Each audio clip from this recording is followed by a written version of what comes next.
विद्यार्थी मित्रांनो, या व्हिडिओमध्ये पाहूया आपण 8वी स्कॉलरशिप परीक्षा 2019 गणिताची 50 प्रश्नांची स्पष्टीकरणे सहज आणि सोप्या भाषेमध्ये।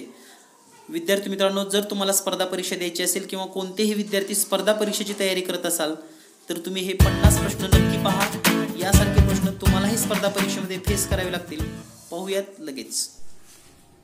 विद्यार्थी मित्रांनो, या व्हिडिओमध्ये पाहूया आपण पूर्व माध्यमिक शिष्यवृत्ती परीक्षा इयत्ता 8वी फेब्रुवारी 2019 चा पेपर आणि या पेपर मधील गणिताची सर्व 50 प्रश्न स्पष्टीकरण सह। बऱ्याच विद्यार्थ्यांना जर मनामध्ये शंका असेल की पाठीमागच्या पेपरचं स्पष्टीकरण पाहून आपल्याला काय फायदा होणार आहे, तर लक्षात घ्या, आतापर्यंत जेवढे काही पेपर झालेले आहेत 2017 ला आपल्या परीक्षा पॅटर्न बदललेला आहे आणि या पॅटर्ननुसार आतापर्यंत झालेल्या सर्व पेपरमध्ये ज्या पद्धतीचे प्रश्न आलेले आहेत तेच प्रश्न रिपीट होतात।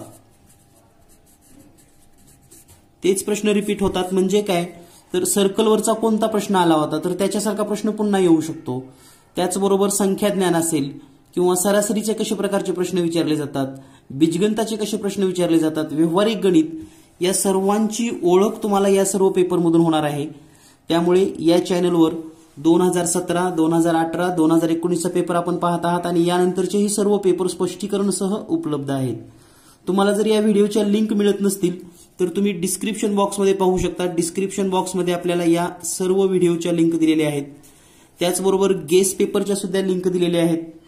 म्हणजे जर तुम्हाला मेरिटमध्ये यायचं असेल, जिल्हा गुणवत्ता यादी किंवा राज्य गुणवत्ता यादी, तर तुम्हाला हे सर्व पेपर पाहणं गरजेचं आहे। त्याचबरोबर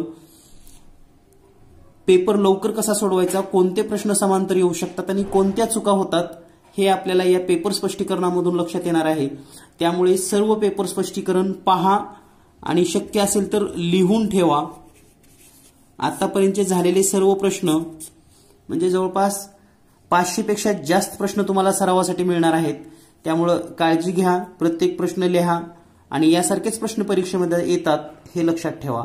तर पाहूया आजच्या व्हिडिओमध्ये गणित विषयाची 50 प्रश्न आणि त्यांची स्पष्टीकरणे लगेच।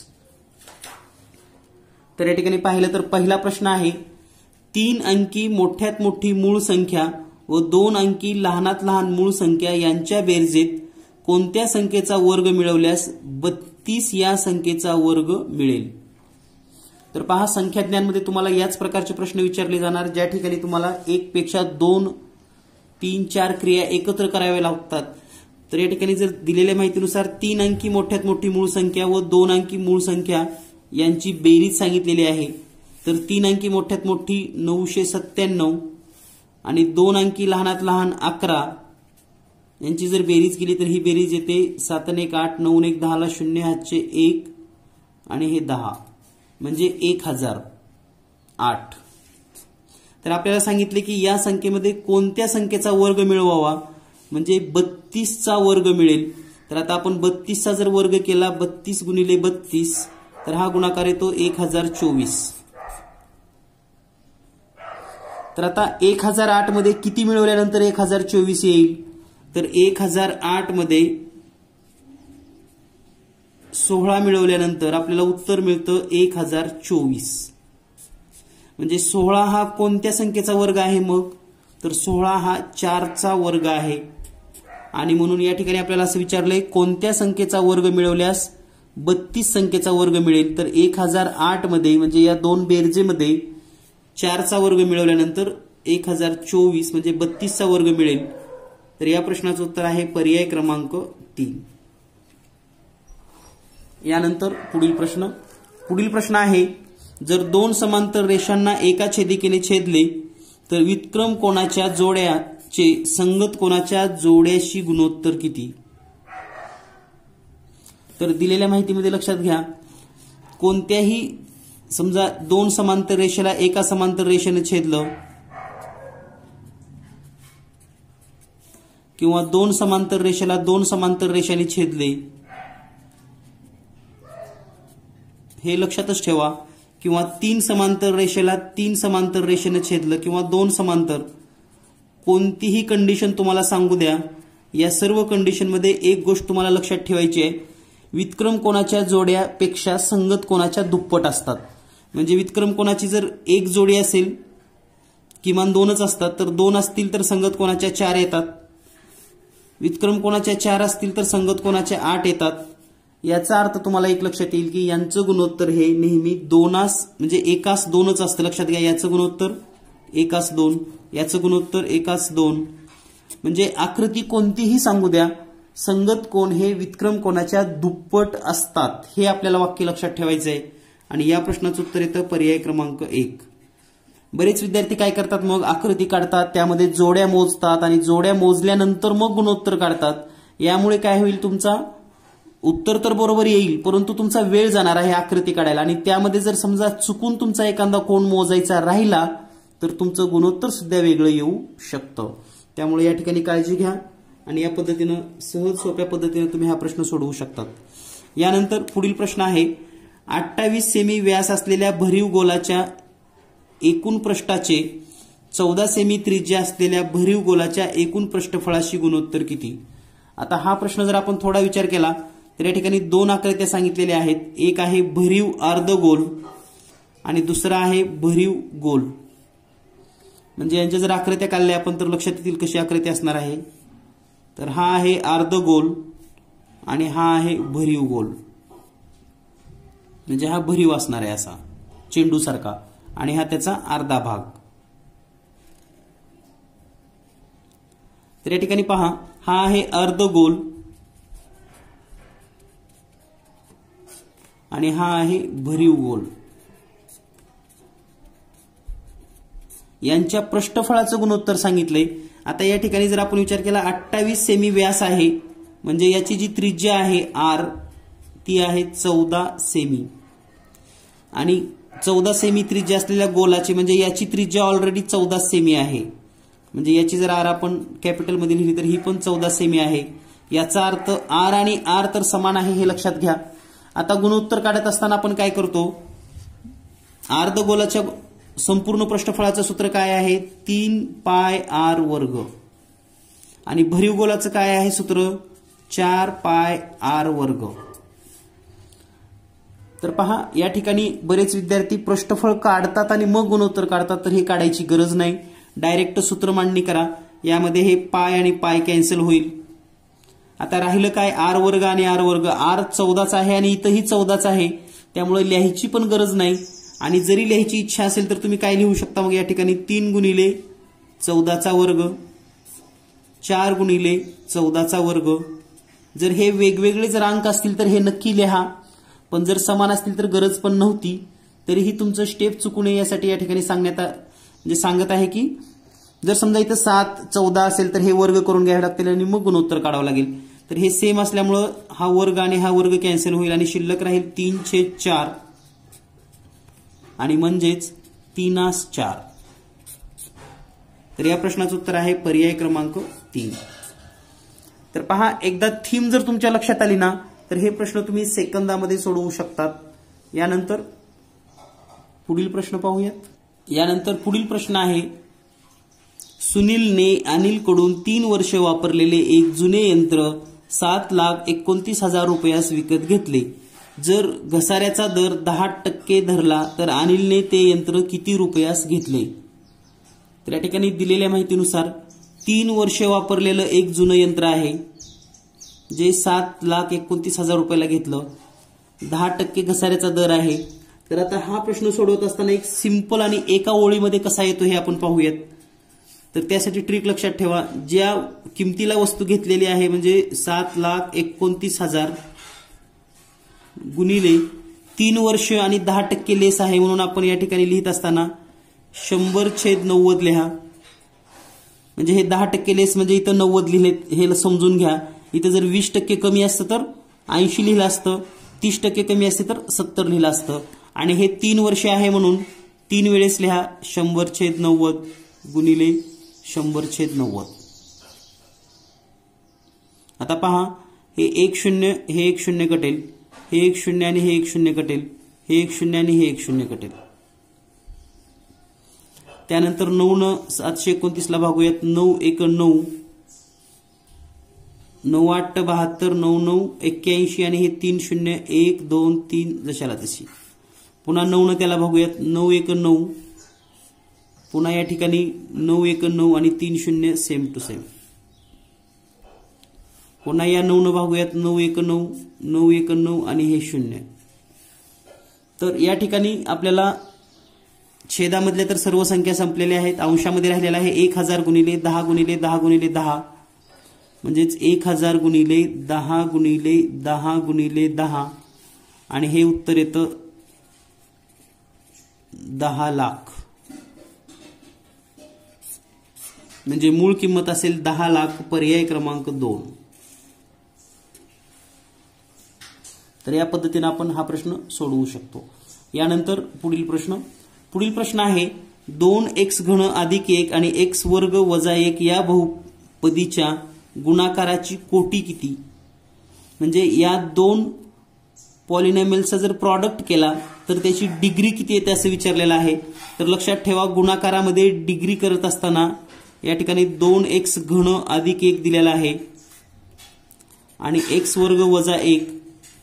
जर गुणाकार दिला असेल तर या ठिकाणी जेवढ्या काही बहुपदी असतील त्या सर्व बहुपदीच्या कोटीची बेरीज करायची. म्हणजे याचा कोटी किती आहे 3, याचा कोटी किती आहे 2, यांची बेरीज करा तर ती येते 5.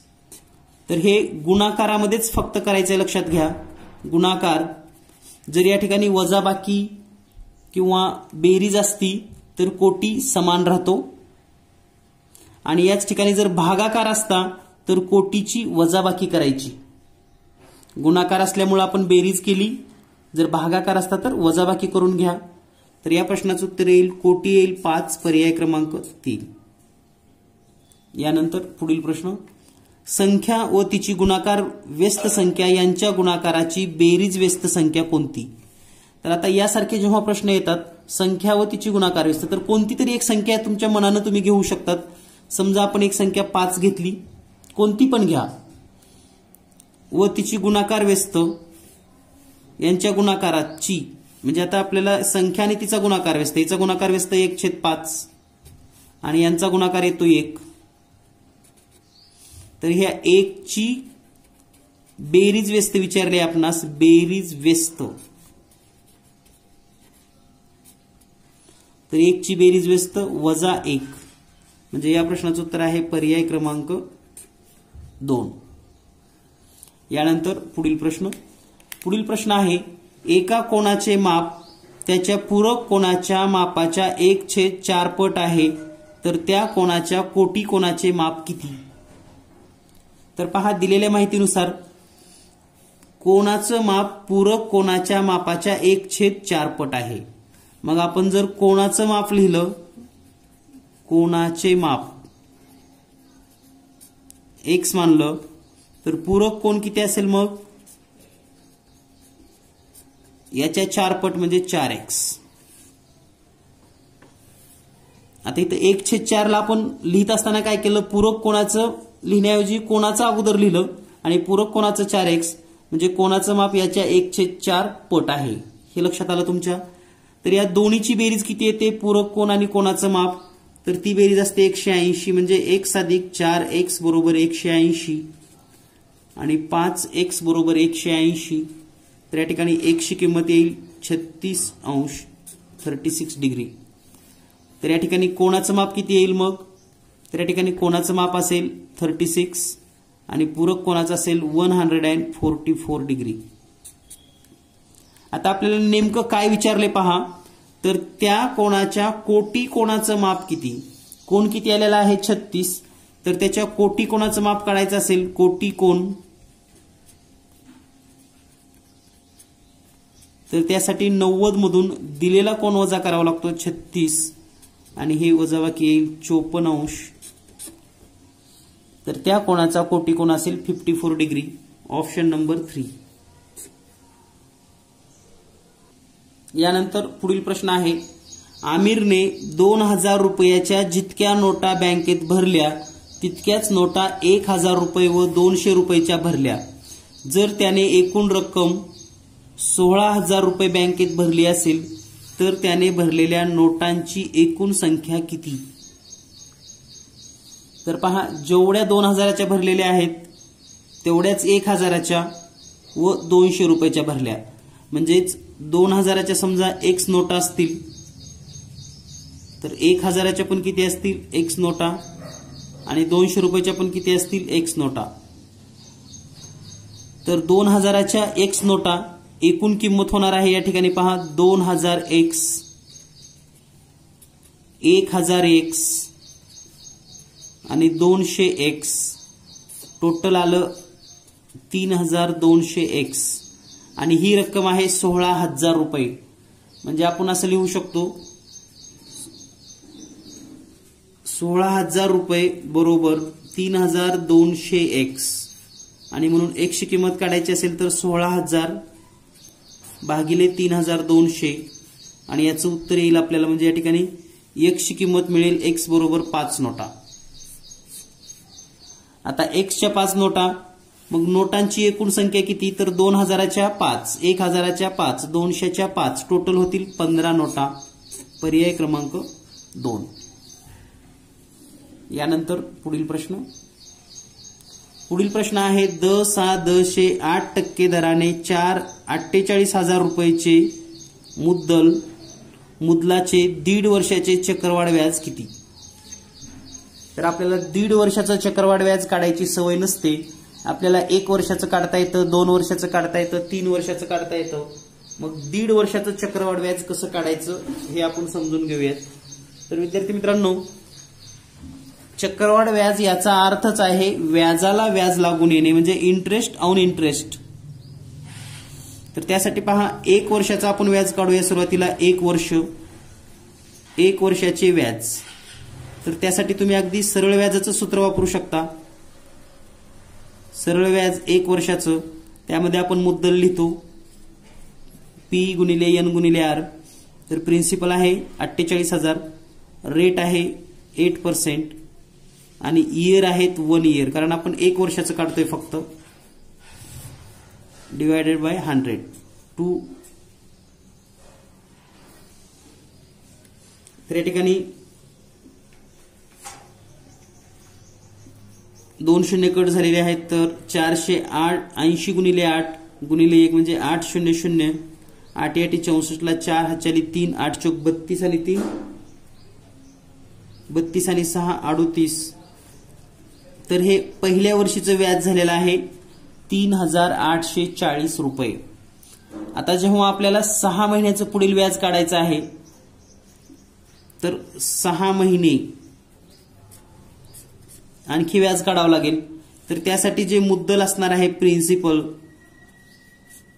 ते मुद्दल होणार आहे हे 4,000 म्हणजे 48,000 प्लस 3,840 म्हणजे हे मुद्दल येणार आहे पहा 51,840. आता पुढे 6 महिन्याचं व्याज काढण्यासाठी पुन्हा सूत्र लिहा.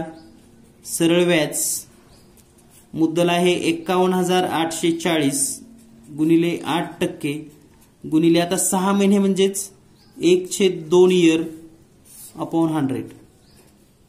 तर पहा 2 1 2 2 चौक 8 म्हणजे या ठिकाणी 51,840 गुणिले 4 भागिले 100 येईल.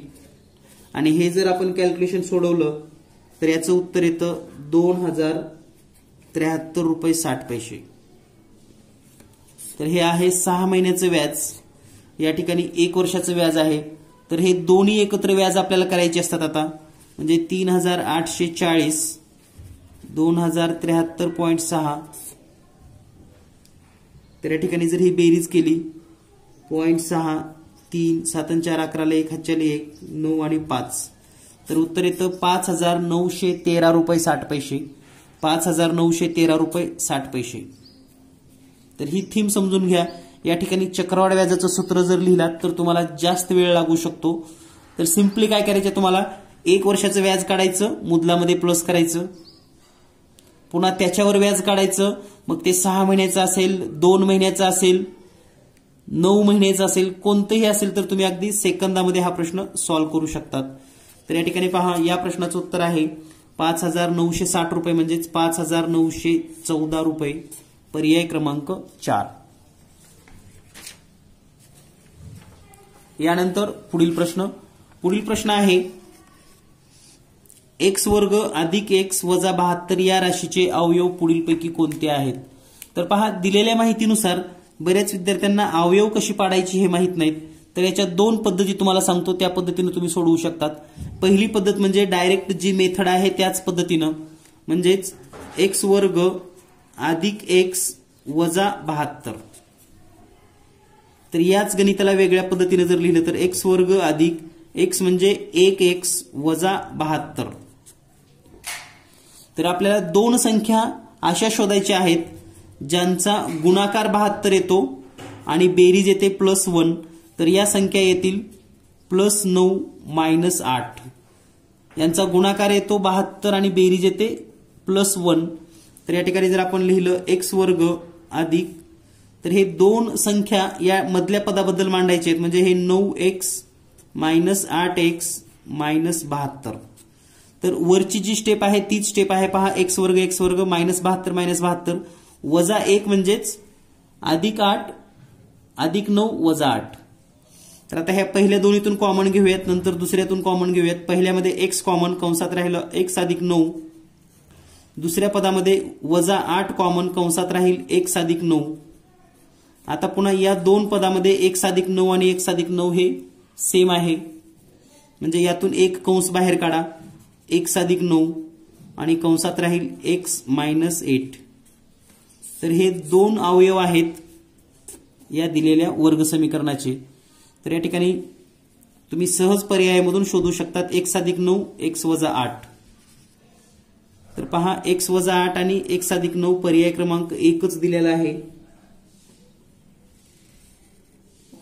तर ही आहे पहिली पद्धत अवयव पद्धतीने. आता सेकंड पद्धत, ज्यांना अवयव पाडता येत नाही त्यांनी काय करायचं, इथला पहिला पर्याय घ्यायचा x वजा 8 x अधिक 9 आणि यांचा गुणाकार करायचा. हा गुणाकार x वर्ग अधिक x वजा 72 येतो का चेक करायचं. हे जर येत नसेल तर दुसरं पद घ्या, पुन्हा x अधिक 9 x अधिक 8 यांचा गुणाकार x वर्ग अधिक x वजा 72 येतो का चेक करा. हे पण नाही आलं तर तिसरं घ्या, म्हणजे आपण अवयवांचाच गुणाकार करून बघायचं की हे येतं का, तर तुम्हाला पहिल्यांदाच मिळून जाईल. आणि या पद्धतीने पण तुम्ही सोडवू शकतात. तर कोणती पद्धत वापरायची हा तुमचा वैयक्तिक प्रश्न आहे, तुम्हाला समजणं गरजेचं आहे आणि त्या पद्धतीने आपण हे स्पष्टीकरण पाहत आहोत. यानंतर पुढील प्रश्न आहे 7/15 11/20 2/5 12/25 या परिमेय संख्येतील सर्वात मोठी व सर्वात लहान संख्येतील फरक किती? तर सर्वात मोठी आणि सर्वात लहान संख्येतील आपल्याला फरक काढायचा आहे.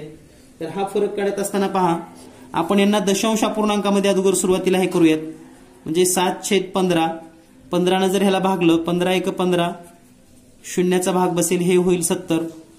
15 × 60 10 उरतील, पुन्हा 90 होईल, म्हणजे 100 होईल. तर 15 × 90 पुन्हा 10 उरले, 15 × 90 म्हणजे हे 0.4466 येतं. दुसरा आहे, याला पण डायरेक्ट भाग घेऊयात, 20 × 20 पॉइंटचा भाग 110 होईल, 20 × 100 पुन्हा 10 उरतील, 20 × 100 म्हणजे उत्तर येईल 0.55. त्यानंतर जो तिसरा अपूर्णांक आहे तो आहे 2/5 5 × 5 शून्याचा भाग या ठिकाणी 20 होईल, 5 × 20 0 आणि पुन्हा 0 लिहूयात आपण. त्यानंतर पुढचा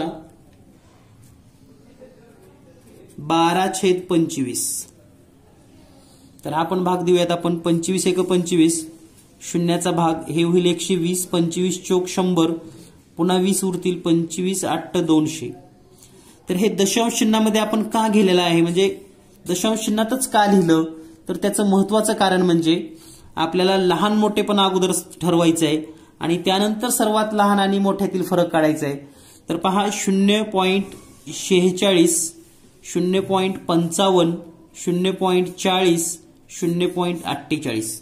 तर यावरून तुम्हाला एक गोष्ट लक्षात येते, सर्वात मोठा पूर्णांक कोणता आहे 0.55 म्हणजे 11/20 आणि सर्वात लहान कोणता आहे तर 0.40 म्हणजे वजा 2/5.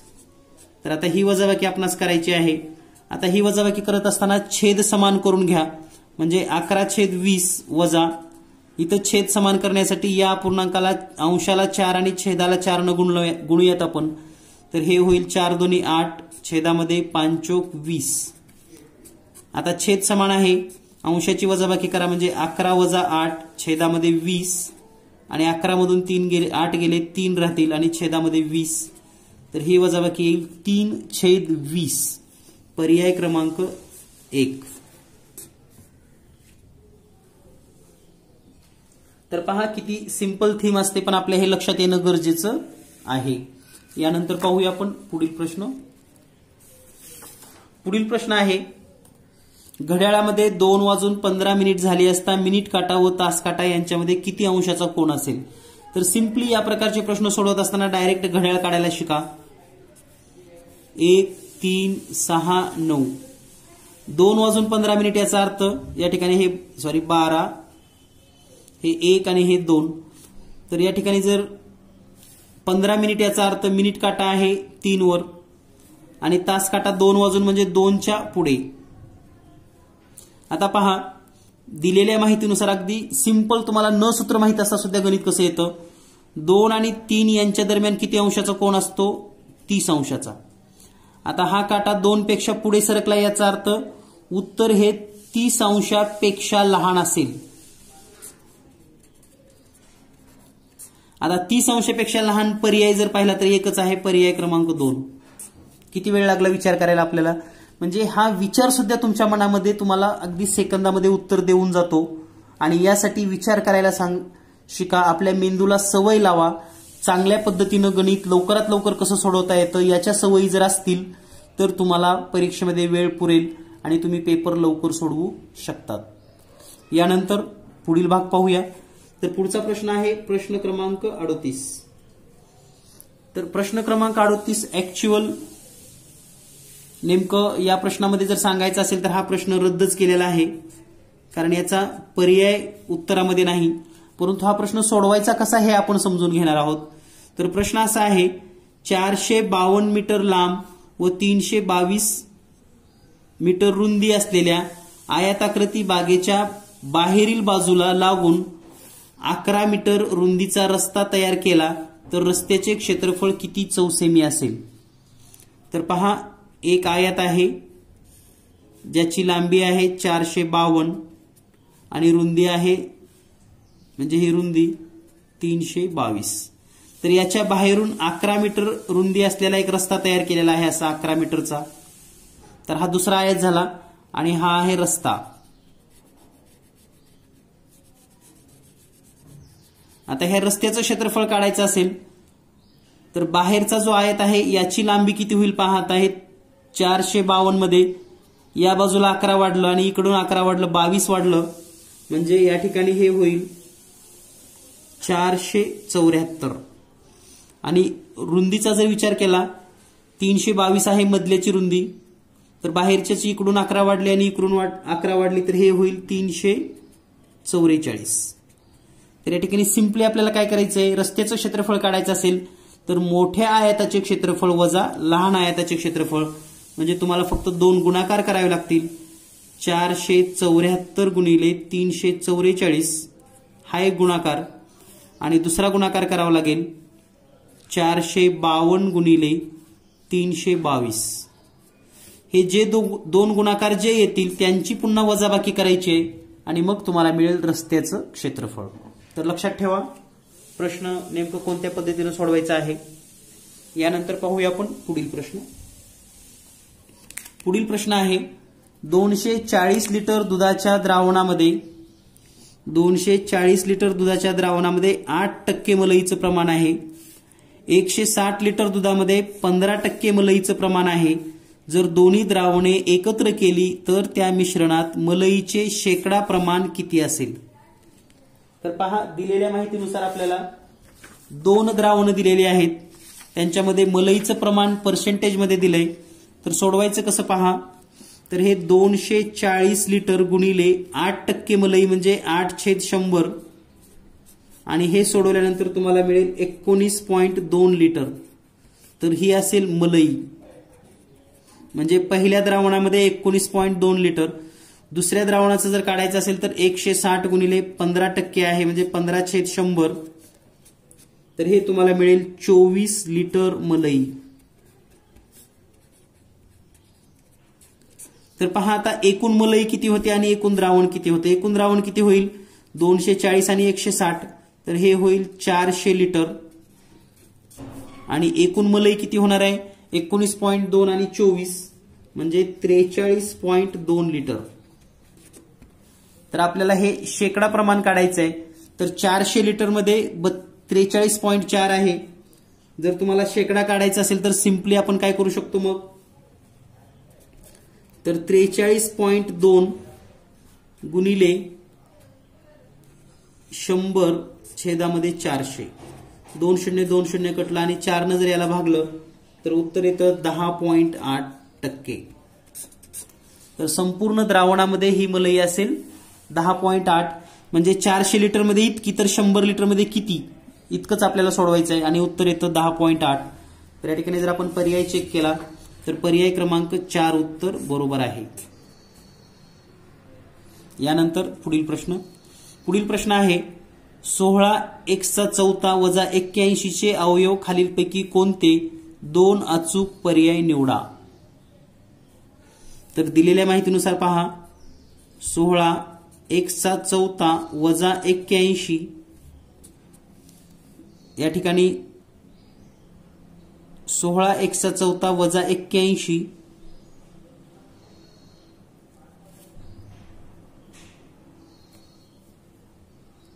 तर यांना आपण वर्गसंख्येमध्ये मांडूयात. वर्गसंख्येमध्ये म्हणजे काय होईल, हे 4 हा होईल x चा वर्ग आणि त्याचा वर्ग करूयात आपण, वजा 81 म्हणजे 9 चा वर्ग. तर ज्या विद्यार्थ्याला ही मांडणी जमते त्याला हा प्रश्न सेकंदामध्ये सोडवता येतो.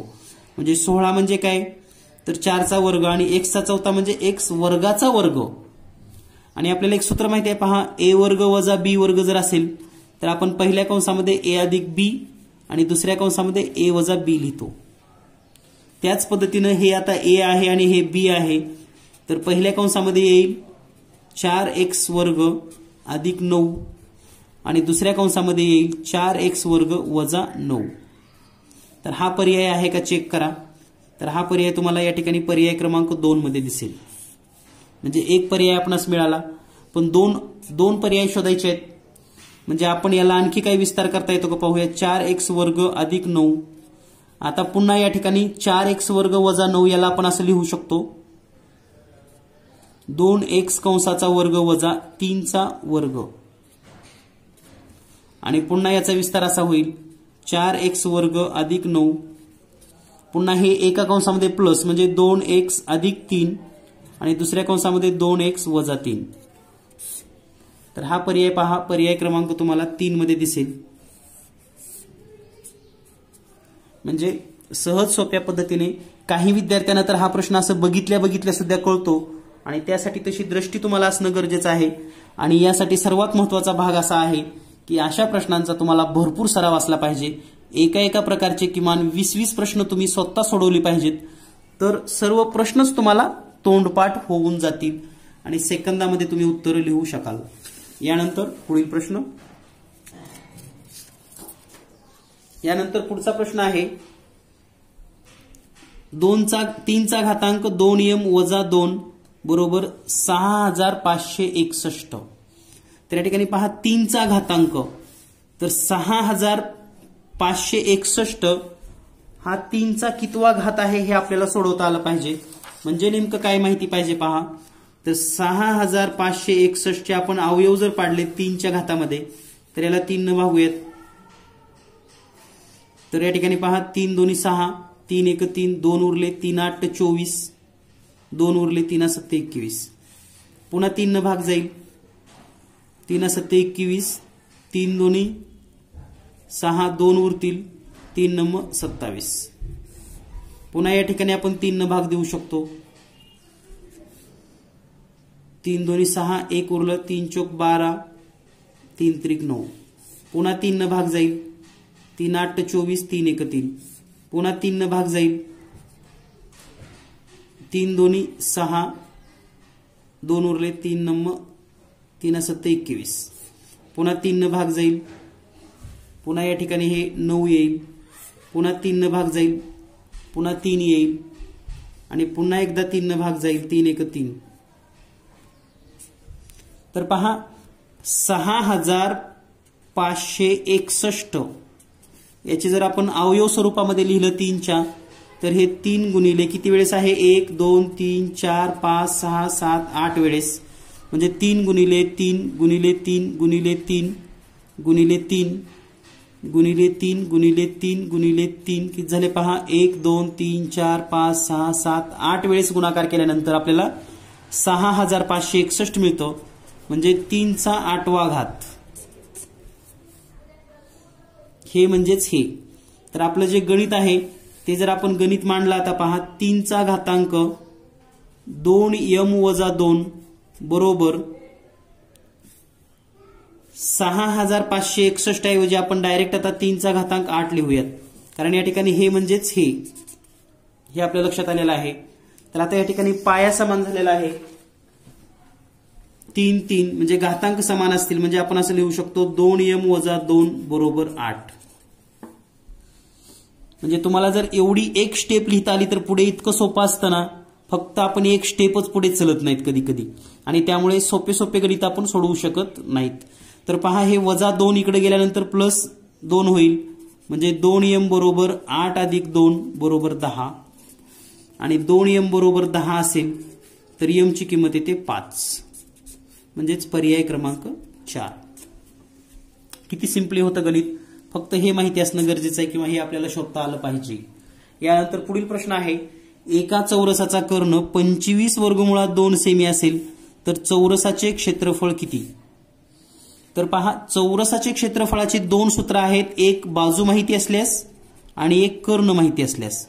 तर कर्ण माहिती असल्यास सूत्र आहे कर्ण वर्ग छेदामध्ये 2. आता या ठिकाणी कर्ण वर्ग म्हणजे कर्णाचा वर्ग करायचा आहे आपणास, म्हणजे 25 वर्गमुळात 2 कंसाचा वर्ग छेद 2.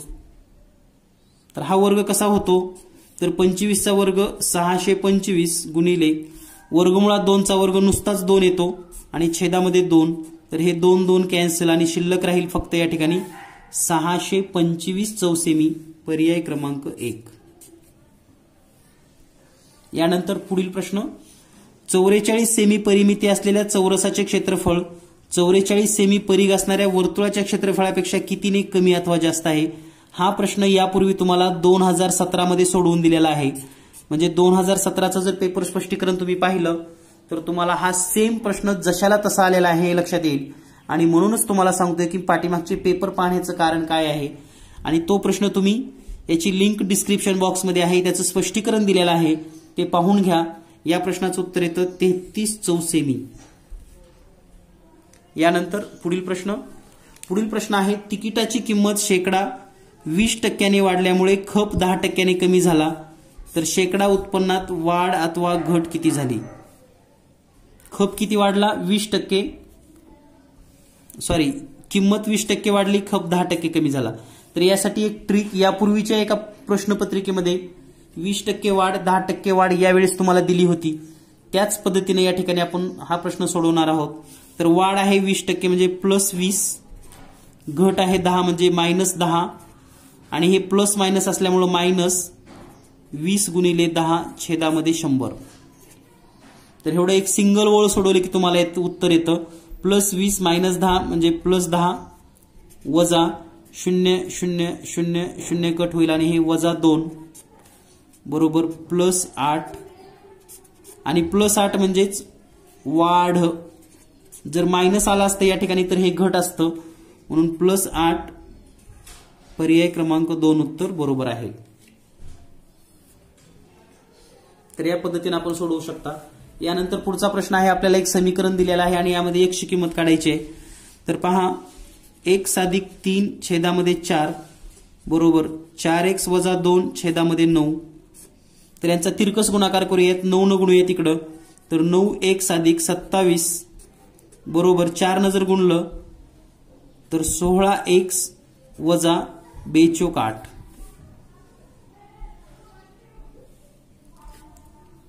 तर या ठिकाणी पहा आता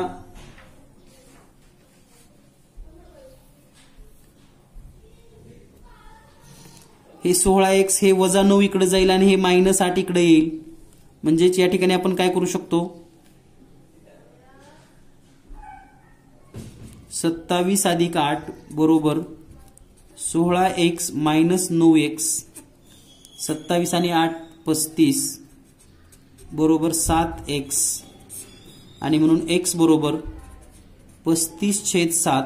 7 × 7 7 × 5 = 35 आणि म्हणून x बरोबर 5. पर्याय क्रमांक 1. यानंतर पुढील प्रश्न आहे 5 व 0 हे अंक कितीही वेळा वापरून 11 ने भाग जाणाऱ्या 4 अंकी संख्यांची बेरीज किती. तर आता 11 ने भाग जाणाऱ्या संख्या कशा तयार होतात हे ज्याला समजतं तोच हा प्रश्न सोडवू शकतो. तर 11 ने भाग जाणाऱ्या संख्या म्हणजे 5 5 0 0 याला 11 ने भाग जातो. त्याचबरोबर 5 0 0 5 यालाही 11 ने भाग जातो. त्यानंतर सर्वच 5 घ्या, 5 5 5 5 यालाही 11 ने भाग जातो. आणि या सर्वांची जर बेरीज केली तर ती बेरीज येते 16,060. पर्याय क्रमांक 1. यानंतर पुढील प्रश्न आहे एका बसच्या चाकाचा व्यास 1.4 मीटर असून जर त्या बसला एका शहरापासून दुसऱ्या शहरापर्यंत जाण्यासाठी चाकाचे 20,000 फेरे होत असतील तर बसनी कापलेले अंतर किती. तर हा प्रश्न सोडवत असताना एक सिंपल असं सूत्र आहे, ती म्हणजे एकूण अंतर जर काढायचं असेल आपणास अंतर तर परीघ गुणिले फेरे. तर परीघ किती येईल, या ठिकाणी व्यास दिलेला आहे, व्यास असेल तर πd सूत्र वापरू शकतात आणि फेरे आहेत 20,000. तर πd म्हणजे 22/7 गुणिले 1.4 गुणिले 20,000. तर पहा 7 × 7 0.7. तर या ठिकाणी गुणाकार जर केला 22 गुणिले 7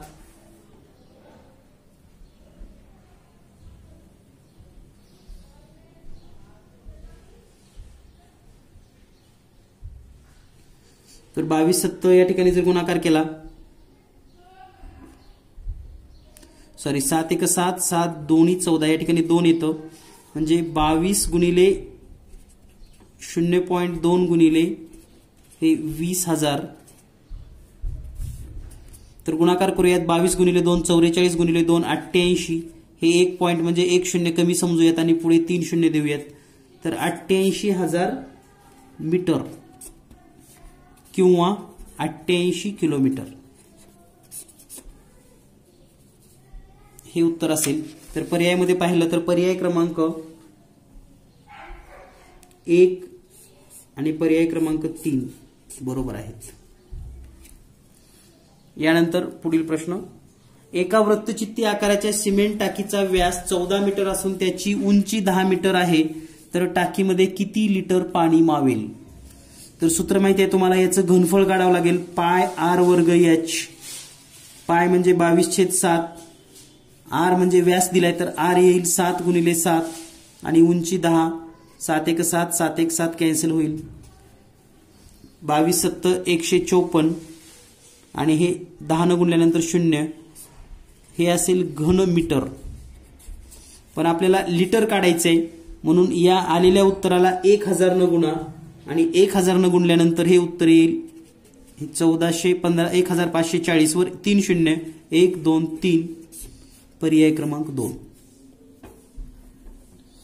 यानंतर पुढील प्रश्न 10/10 12.5% म्हणजे 12.1/2 दराने 15,000 रुपये रकमेचे किती वर्षात दाम दुप्पट होईल. तर हा प्रश्न नेमकं ट्रिकनी कसा सोडवायचा पहा. किती वर्षात दाम दुप्पट होईल असं विचारले तर यामध्ये मुद्दलाची गरज नाही, काहीच नाही. याची एक ट्रिक अशी आहे, आपल्याला या ठिकाणी वर्ष काढायचे असतील तर वर्ष बरोबर पट वजा 1 गुणिले 100 आणि छेदामध्ये दर. हे सूत्र वापरा. पट वजा 1 गुणिले 100 छेदामध्ये दर हे जर सूत्र वापरलं आपण तर या ठिकाणी पहा पट किती आहे दुप्पट म्हणजे 2 वजा 1 गुणिले 100 आणि छेदामध्ये दर किती आहे 12.5%, म्हणजे मी या ठिकाणी 12.5 असं लिहितो. तर हे आपण असं लिहू शकतो 2 वजा 1 म्हणजे 1 गुणिले 100 आणि छेदामध्ये 12.5. आता हा गुणाकार थोडा सोपा व्हावा म्हणून अंशाला 2 ने गुणतो आणि छेदाला पण 2 ने गुणतो. तर वर येईल 200 आणि छेदामध्ये येईल 25. तर 25 एक 25, 25 8 200 म्हणजे 8 वर्ष लागतील. 8 इयर हे या प्रश्नाचं उत्तर असेल. तर पुन्हा हे सूत्र लक्षात ठेवा. वर्ष काढायचे असतील तर दर इथं लिहा, दर काढायचं असलं तर दर इकडे घ्या आणि वर्ष इकडे घ्या. पट तुम्हाला दुप्पट तिप्पट चौपट या पद्धतीने दिलेली असेल. तर या प्रश्नाचं उत्तर आहे 8 वर्ष, पर्याय क्रमांक 3. यानंतर पुढील प्रश्न आहे 4a वर्ग वजा अधिक 9b वर्ग अधिक 25c वर्ग वजा 12ab वजा 30bc अधिक 2ac या राशीचे अवयव खालीलपैकी कोणते आहेत? तर पहा, या ठिकाणी याचे जर आपल्याला अवयव शोधायचे असतील तर सर्वात महत्त्वाचं म्हणजे 2 पद्धती आहेत. एक तर खाली जे दिलेले आहेत त्यांचा गुणाकार करा आणि इतका गुणाकार कोणाचा येतो हे आपल्याला शोधता येतं, किंवा मग याचे अवयव आपल्याला मेथडनी सोडवावे लागतील. तर मेथड पूर्वी आपण एक म्हणजे सोपी अशी एक ट्रिक आहे त्यानं पण सोडवू शकतो. कसं पहा, तर हे 4a वर्ग आहे, 3b वर्ग आहे आणि 25c वर्ग आहे, म्हणजे हे आणि 5c असं असणार आहे, लक्षात घ्या. याला ब्रॅकेट करूयात. आता प्रश्न राहिला मायनस आणि प्लस चिन्हाचा. मायनसचा जर विचार केला तर पहा या ठिकाणी -ab -bc प्लस ac, म्हणजे प्लस ac आहे, याचा अर्थ हे a आणि c तर प्लस आहे, लक्षात घ्या. म्हणजे हे फक्त -b इथं असेल आणि या ठिकाणी प्लस असेल आणि हाच कंस पुन्हा आपल्याला रिपीट लिहायचा आहे 2a वजा 3b अधिक 5c. तर हा आहे पर्याय क्रमांक 2. तर ह्या ट्रिकनं सुद्धा तुम्ही सोडवू शकतात किंवा डायरेक्ट पर्यायाचा गुणाकार करा आणि उत्तर शोधा. यानंतर पुढील प्रश्न आहे 2 अंकी संख्याचा मसावी 14 असून लसावी 490 आहे, तर त्या 2 संख्यांची बेरीज किती? तर पहा, लसावी आणि मसावी दिलेला आहे. 2 संख्या कोणत्या आहेत माहिती नाही तरी आपल्याला शोधायचे. तर याची एक सोपी पद्धत अशी आहे, यांचा असामायिक अवयव शोधायचा. सुरुवातीला आपण असामायिक अवयव कसा शोधायचा हे समजून घेऊयात. तर पहा, असामायिक अवयव बरोबर लसावी आणि छेदामध्ये मसावी हे सूत्र आहे. तर लसावी आहे 490 आणि मसावी आहे 14. तर या ठिकाणी 7 न भागूया. 7 दोन्ही 14, 7 7 49 आणि हे 0, बे 1 बे, बे 3 6, 1 उरलं बे 5 10, म्हणजे उत्तर आला असामायिक अवयव बरोबर 35 इतका गुणाकार आलेला, म्हणजे असामायिक अवयवांचा गुणाकारच असतो हा गुणाकार. तर याला आपण असं लिहू शकतो 5 गुणिले 7, 7 5 35. तर 5 गुणिले 7 लिहिल्यानंतर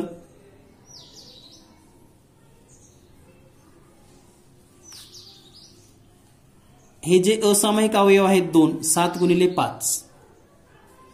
तर यामध्ये जर आपल्याला लहान संख्या शोधायची असेल, लहान संख्या, तर हे लहान 5 घ्यायचं आणि गुणिले मसावी किती आहे 14, तर उत्तर येतं 70. आणि मोठी संख्या काढायची असेल, मोठी संख्या, तर मोठा अवयव घ्या 7 गुणिले 14 करा, 14 7 98 आणि यांची बेरीज केली तर 8 आणि 9 आणि 7 16, म्हणजे त्या 2 संख्यांची बेरीज आपल्याला प्रश्नामध्ये विचारले. त्या 2 संख्यांची बेरीज किती? तर 168, पर्याय क्रमांक 3. यानंतर पुढील प्रश्न, एका समभुज चौकोनाचे कर्ण 24 सेमी व 32 सेमी लांबीचे आहेत, तर समभुज चौकोनाची परिमिती किती? तर हा प्रश्न सेकंदामध्ये कसा सोडवायचा पहा. हा समभुज चौकोन आहे, 2 कर्ण दिलेत, एकमेकाला छेदतात असे कर्ण. एक कर्ण आहे 24, एक आहे 32. आता हा छोटा आहे तो 24 समजूयात, दुभागतात म्हणजे हा वरचा 12 आणि हा पण 12. हा 32 आहे म्हणजे हा अर्धा 16 आणि हा 16. आता हे काटकोनात आहेत 12, 16. आपल्याला पायथागोरसचं त्रिकूट माहिती आहे 12, 16 आणि 20. म्हणजे याची बाजू असेल 20. ही एक बाजू 20 तर समभुजच्या सर्वच बाजू समान असतात. म्हणजे परिमिती 20 गुणिले 4 बरोबर 80. तर इतक्या वेळामध्ये तुम्ही इतका मोठा सुद्धा प्रश्न सोडवू शकतात. आणि यासाठी तुम्हाला प्रॅक्टिसची गरज आहे हे लक्षात ठेवा. यानंतर पुढील प्रश्न, एका इष्टिकाचित्ती आकाराच्या बॉक्सची लांबी 60 सेमी, रुंदी 80 सेमी व उंची 15 सेमी आहे. अशा बॉक्समध्ये 6 सेमी बाजू असलेले किती घनाकार बॉक्स मावतील? तर पहा, दिलेल्या माहितीनुसार मोठ्या बॉक्सची जर लांबी, रुंदी, उंची यांचा गुणाकार केला 60 गुणिले 18 गुणिले 15 आणि छोटा घन 6 गुणिले 6 गुणिले 6, तर हे पूर्ण गणित सोडवल्यानंतर तुम्हाला याचं उत्तर मिळेल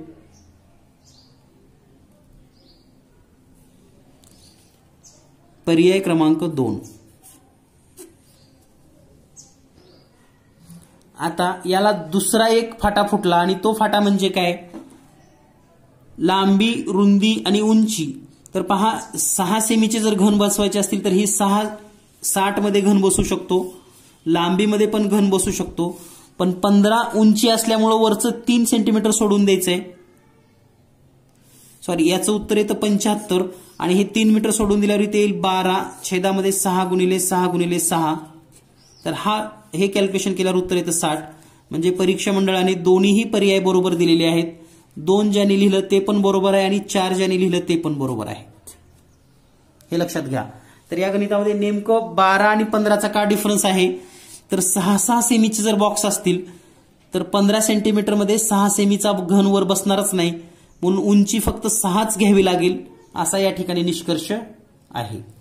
यानंतर पुढील प्रश्न, विकासने एक घड्याळ 6540 रुपयास व दुसरे घड्याळ 3460 रुपयास खरेदी केले, तर दोन्ही घड्याळे 10900 रुपयाला विकली, तर या व्यवहारात शेकडा नफा अथवा तोटा किती झाला? तर खरेदी किंमत किती आहे? 6540, 3460 आणि ही जी टोटल रक्कम आहे 6540,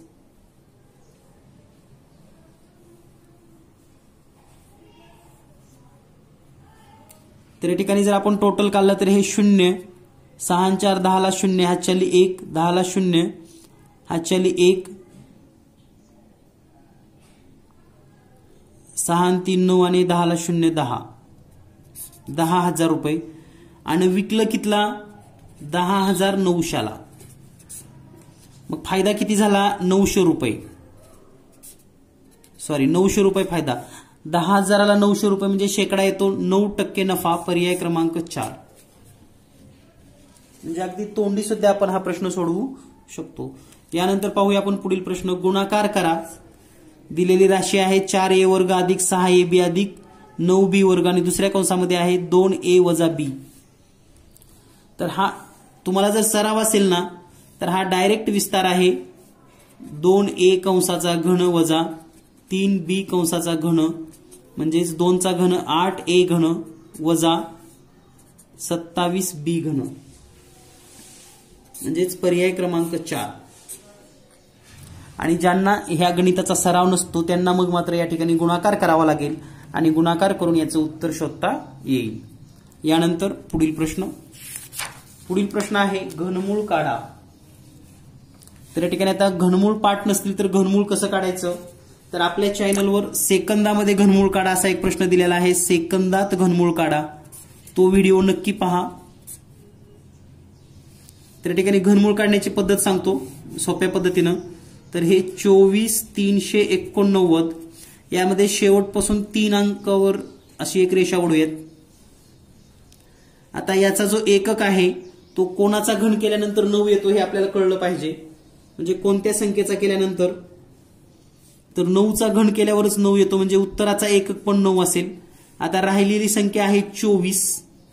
ही कोणत्या दोन घनाच्या दरम्यान येते? तर ही येते 8 आणि 27च्या दरम्यान. तर या लहान संख्येचं घनमूळ किती येतं? 8चं घनमूळ 2. तर हा असतो दशक. म्हणजे याचं उत्तर आहे घनमुळात 24,389 बरोबर 29 पर्याय क्रमांक 2. तर लक्षात ठेवा एकक कसा काढायचा आणि दशक कसा काढायचा. एकक काढत असताना कोणत्या संख्येचा घन केल्यानंतर एककला 9 येतं, तर 9चा घन केल्यावर 729 म्हणजे 9 येतं, म्हणून एकक 9.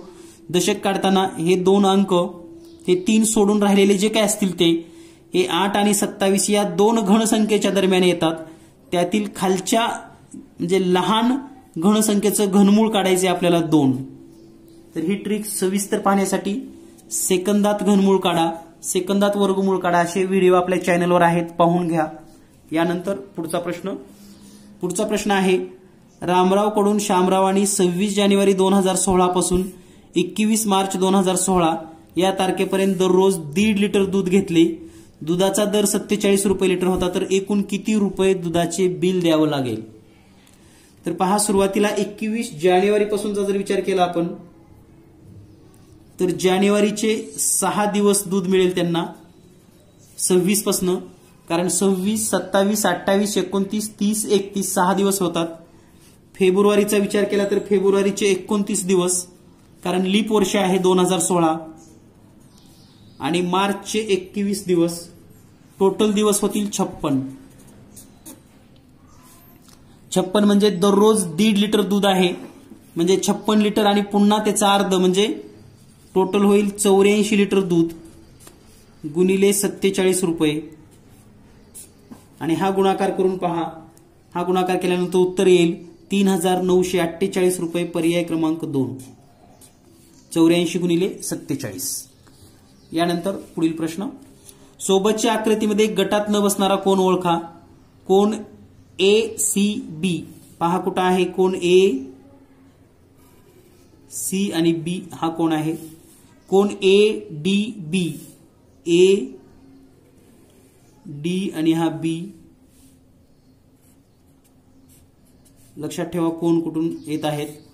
कोण सीई बी, सी ई आणि बी असा. त्यानंतर कोण बी एफ ए, बी एफ आणि ए.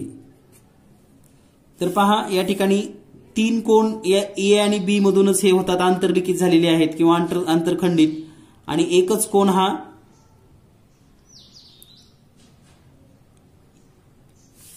बी एफ हा सी बी मध्ये आंतरलिखित आहे, सी आणि बी मध्ये हा सीई बी म्हणून वेगळा आहे पर्याय क्रमांक 3. यानंतर पुढील प्रश्न आहे हातमाग मंडळाने गिरायकास कापड विक्रीवर 11.5% रिबीट जाहीर केला. जर गिरायकाने 65,000 रुपयाची कापड खरेदी केली असेल तर त्याला रिबीट किती मिळेल.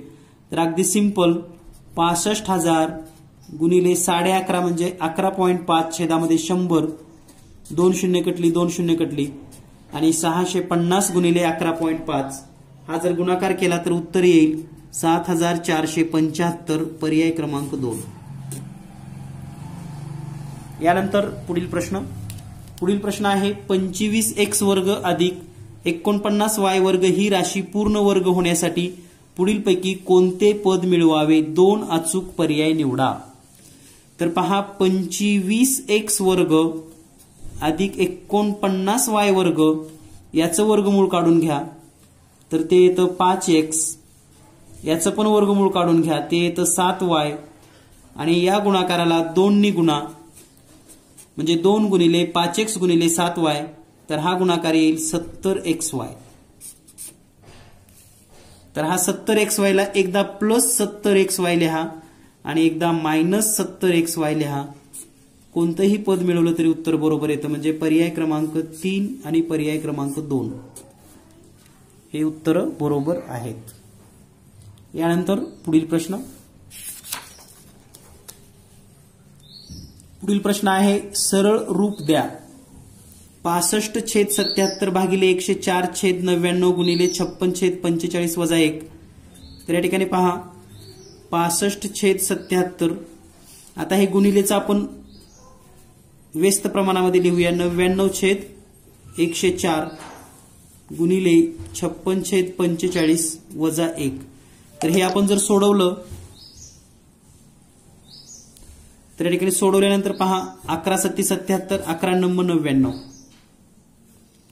9 1 9, 9 पाची 45, 13 पाची 65, 13 संग 13 8 4 दर्श, 5 1 5, 5 1 5, 8 1 8, 8 7 56, 7 1 7, 7 1 7 आणि एवढा सगळा गुणाकार भागाकार करून 1 वजा 1 येतं म्हणजे 0.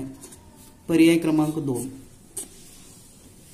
यानंतर पुढील प्रश्न, एका अर्धवर्तुळाकृती बागेची परिमिती 180 मीटर असेल तर बागेचे क्षेत्रफळ किती? तर पहा, दिलेल्या माहितीनुसार अर्धवर्तुळाकृती बागेची परिमिती आहे 180 मीटर. आता 180 मीटर जर परिमिती असेल तर यासाठी तुम्हाला एक सूत्र सांगितलं होतं मी, अर्धवर्तुळाची परिमिती. यापूर्वीच्या व्हिडिओमध्ये पण हे झालेलं आहे. 36/7 गुणिले त्रिज्या म्हणजेच r. तर आता आपल्याला अर्धवर्तुळाची परिमिती दिली आहे 180 बरोबर 36/7 गुणिले r, आणि म्हणून r काढायचा असेल तर 180 गुणिले 7 छेदामध्ये 36, 36 1 36, 36 5 म्हणजे r ची किंमत येईल 35. आणि जर तुम्हाला त्रिज्या माहित झाली तर तुम्ही अर्धवर्तुळाचं क्षेत्रफळ कसं काढायचं हे सूत्र तुम्हाला माहिती आहे, 1/2 गुणिले पाय r वर्ग. आणि याचा वापर करून जर तुम्ही हा प्रश्न सोडवलात तर या प्रश्नाचं उत्तर येईल पर्याय क्रमांक 4, 1925 चौरस सेमी. म्हणजे सुरुवातीला तुम्हाला त्रिज्या काढून घ्यावी लागेल, आणि त्रिज्या काढण्याची यापेक्षा सोपी कोणतीही पद्धत नाही हे लक्षात ठेवा. हे सूत्र लक्षात घ्या. आणि याचा जर व्हिडिओ पाहायचा असेल तर चॅनलवर सर्च करा, वर्तुळाची परिमिती जीनियस मॅथ किंवा अर्धवर्तुळाची परिमिती जीनियस मॅथ, तुम्हाला उत्तर लगेच मिळेल. यानंतर पुढचा प्रश्न आहे. यानंतर पाहूया पुढील प्रश्न, 60 मीटर लांब, 40 मीटर रुंद व 5 मीटर खोल अशा खड्ड्यातील काढलेली माती 1 किलोमीटर लांब व 24 मीटर रुंद रस्त्यावर पसरली तर किती जाडीचा थर तयार होईल? तर पहा, खड्ड्यातील मातीचं घनफळ आणि पसरलेलं घनफळ सारखं असतं, म्हणून आपल्याला जर जाडी काढायची असेल तर खड्ड्याचं जे घनफळ आहे 60 मीटर, 40 मीटर आणि 5 मीटर, याला आपण 1 किलोमीटर म्हणजे 1000 मीटर लिहा, आवर्जून इथं चूक करू नका, गुणिले 24. तर या ठिकाणी जर आपण सोडवलं तर हे 6 न भागूयात, 4 6 चोक 24, 6 1 6 म्हणजे हे 10, 4 1 4, 4 1 4 आणि हे 0. म्हणजे अंशामध्ये जर पाहिलं आपण 10 गुणिले 10 100 गुणिले 5 म्हणजे 500 येईल, आणि छेदामध्ये 1000. तर या ठिकाणी याचं उत्तर येईल 0.5 मीटर. आता 0.5 मीटर म्हणजे काय होईल? तर 0.5 मीटर म्हणजे हे 0.5 मीटर पर्याय क्रमांक 3, आणि हेच सेमीमध्ये 0.50 सेमी. म्हणजे हे दोन्ही पर्याय बरोबर आहेत, परंतु या प्रश्नामध्ये 2 पर्याय निवडा म्हणून दिलेलं नाही, हे लक्षात घ्या. त्यामुळे ज्या विद्यार्थ्यांनी 1 नंबरचं उत्तर लिहिले त्यालाही मार्क मिळालेले आहेत, आणि ज्यांनी 3 लिहिले त्यालाही मार्क मिळालेले आहेत. तर या पद्धतीनं हा प्रश्न आपल्याला सोडवावा लागेल. यानंतर पुढचा प्रश्न आहे, रामरावांनी 13 क्विंटल गहू 3250 रुपये दराने व 23 क्विंटल गहू 4350 रुपये क्विंटल प्रमाणे आडत व्यापाऱ्यास विकले.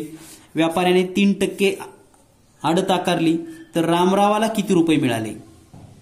तर सुरुवातीला एकूण काढावं लागेल, म्हणजे 3250 गुणिले 13 क्विंटल. या ठिकाणी जर हा गुणाकार पूर्ण करून घेतला तर हा गुणाकार येतो 42,250. त्यानंतर आहे 4,350 गुणिले 23 क्विंटल, तर हा गुणाकार येतो 1,50,000 रुपये. तर ह्या दोन्हीचं जर आपण टोटल केलं तर हे टोटल येतं 1,42,300 रुपये. 3% आडत, याचा अर्थ रामरावाला 97% रक्कम मिळणार आहे, म्हणजे 3% मायनस होणार आहे रामरावाचं. तर या ठिकाणी 3% मायनस होणार असेल तर आपण डायरेक्ट असं लिहू शकतो 1,42,300 गुणिले 97% रक्कम म्हणजे 97/100, 2 शून्य कटली 2 शून्य कटली, आणि हा गुणाकार करा आता 1423 गुणिले 97. आणि हा गुणाकार केल्यानंतर तुम्हाला उत्तर मिळेल 1,38,031 रुपये, पर्याय क्रमांक 1. तर ही मेथड लक्षात घ्या. इतकं कॅल्क्युलेशन तुम्हाला करावं लागतं आणि हे 1 मिनिटातच व्हावं लागतं. म्हणजे जे आपण म्हणतो ना राज्य मेरिटमध्ये येणं किंवा जिल्हा मेरिटमध्ये येणं, यासाठी इतकं सहज सोपं नसणार आहे. तुम्ही हा जर पेपर तुम्ही वेळ लावून सोडवलात, किती फास्ट सोडवायचा, तर तुम्हाला हा पेपर 1 तासाच्या आत सुटला पाहिजे हे लक्षात घ्या, तरच तुम्ही राज्य मेरिट येऊ शकतात. यानंतर पुढील प्रश्न, यानंतर पुढचा प्रश्न आहे 2017 गुणिले 2017 वजा 2015 गुणिले 2015 छेदामध्ये आहे 4032. 2 अचूक पर्याय निवडा. तर या ठिकाणी पहा, हे जे 2017 गुणिले 2017 आहे याला आपण असं लिहू शकतो 2017 कंसाचा वर्ग वजा 2015 कंसाचा वर्ग आणि छेदामध्ये 4032. तर या ठिकाणी एक वेळेस बेरीज आणि एक वेळेस वजाबाकी येईल. म्हणजे यांची एक वेळेस जर बेरीज केली तर ती येते 4032 गुणिले आणि वजाबाकी केली तर येतं 2 छेदामध्ये 4032. 4032 कॅन्सल, उत्तर आलं 2.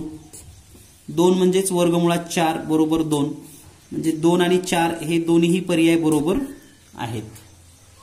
यानंतर पुढील प्रश्न, जेव्हा एक्स व्हेरिएबल वाय, एक्स हे वायच्या समचलनात असेल, एक्स बरोबर 35 वाय बरोबर 14, तर चलनाचे समीकरण लिहा.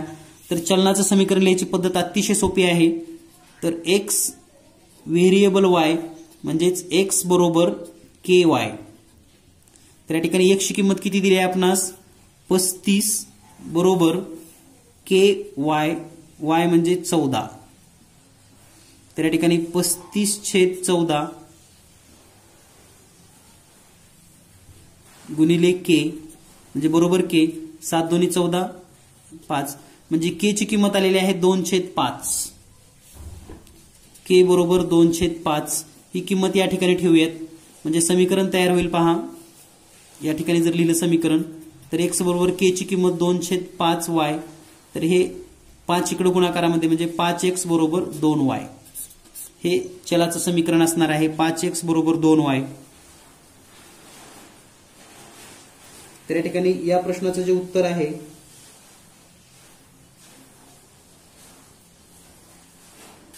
या ठिकाणी गडबड अशी झाली की के ची किंमत 5/2 आहे. 5/2 म्हणजे हे 2 इकडे येईल, तर हे येईल 2x आणि हे होईल 5y, म्हणजेच 2x आणि 5y, पर्याय क्रमांक 1. यानंतर पुढील प्रश्न, एका काटकोन त्रिकोणाच्या काटकोन करणाऱ्या बाजू 5 सेमी व 12 सेमी आहेत, तर त्या त्रिकोणाच्या परिवर्तुळाची त्रिज्या किती. तर या ठिकाणी परिवर्तुळाची त्रिज्या कशी काढायची हे समजून घेण्यासाठी आपणास परिवर्तुळ काय असतं हे समजून घेऊयात.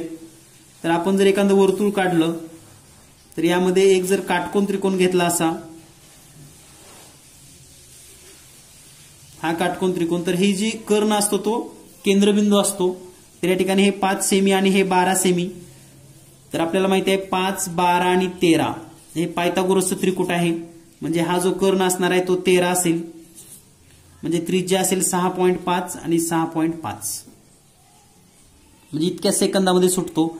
आणि यापूर्वीही तुम्हाला मी वारंवार सांगितलेलं आहे की त्रिकूट पाठ करून ठेवा. पायथागोरसच्या त्रिकुटावर किमान 5 प्रश्न परीक्षेमध्ये असतातच. यापूर्वी आपण पायथागोरस त्रिकुटावर एक पाहिला समभुज चौकोनामध्ये, आता एक पाहतोय आपण. तर याचं उत्तर आहे 6.5, पर्याय क्रमांक 1. त्यानंतर पुढचा प्रश्न, एका घनाकृतीचे एकूण पृष्ठफळ 384 चौसेमी आहे, तर घनफळ किती. तर एकूण पृष्ठफळचं सूत्र जर पाहिलं आपण, एकूण पृष्ठफळ, तर सूत्र आहे 6l वर्ग, म्हणजे 384 बरोबर 6l वर्ग. हे जर आपण सोडवलं तर l ची किंमत येते 8 आणि त्याचं घनफळ काढायचं असेल तर l घन म्हणजेच 512, पर्याय क्रमांक 1. 512 घन सेमी. यानंतर पुढील प्रश्न आहे, या ठिकाणी बहुपदी दिलेली आहेत, बेरीज आणि वजाबाकी करायचे आहेत. 2 अचूक पर्याय निवडा. तर 2 अचूक पर्याय निवडा. या ठिकाणी उत्तर तर सारखंच असणार आहे, कारण बेरीज वजाबाकीचं उत्तर वेगळं येणार नाही. तर न बेरीज करता वजाबाकी याची पण किंमत आहे 1, म्हणून पर्याय 1 आणि पर्याय 4 हे दोन्ही उत्तर बरोबर आहेत. म्हणजे पहा काही प्रश्न न सोडवता सुद्धा सेकंदामध्ये तुम्ही सॉल्व्ह करू शकता. यानंतर पुढील प्रश्न आहे वर्गातील 40 विद्यार्थ्यांची सरासरी 13.5 वर्षे आहे. एका वर्गातील 41 विद्यार्थ्यांची सरासरी 13.5 वर्षे आहे. त्यांच्या वयात शिक्षकांचे वय मिळवल्यास वयाची सरासरी 6 महिन्यानं वाढते, तर शिक्षकाचे वय किती? तर पहा यासाठी तुम्हाला 2 गुणाकार करावे लागतात. एक म्हणजे 41 विद्यार्थी गुणिले 13.5 वर्ष, तर हा गुणाकार येतो 353.5. आता 6 महिन्यांनी सरासरी वाढली म्हणजे शिक्षक आल्यानंतर एकूण संख्या झाली 42 आणि सरासरी 13.5 होती. 6 महिन्यानं म्हणजे अर्ध्या वर्षानं वाढली म्हणजे 14 होईल आणि हा गुणाकार येईल तुम्हाला 588. पुन्हा या दोन्हीतला फरक काढा म्हणजे 588 वजा 300, या ठिकाणी हे पण 553च आहे. 553 वजा 5, तर या ठिकाणी ही वजाबाकी येते 34.5. म्हणजे शिक्षकाचं वय आहे 34 वर्ष, 0.5 म्हणजे 6 महिने. पर्याय क्रमांक 2. यानंतर पुढील प्रश्न समभुज त्रिकोणाची बाजू 12 सेमी आहे तर लंब उंची काढा. h बरोबर वर्गमुळात 3/2 गुणिले बाजू म्हणजे 12 बेक बे बेसक्की 12 आणि यांचा गुणाकार 6 वर्गमुळात 3. तर या ठिकाणी पर्याय क्रमांक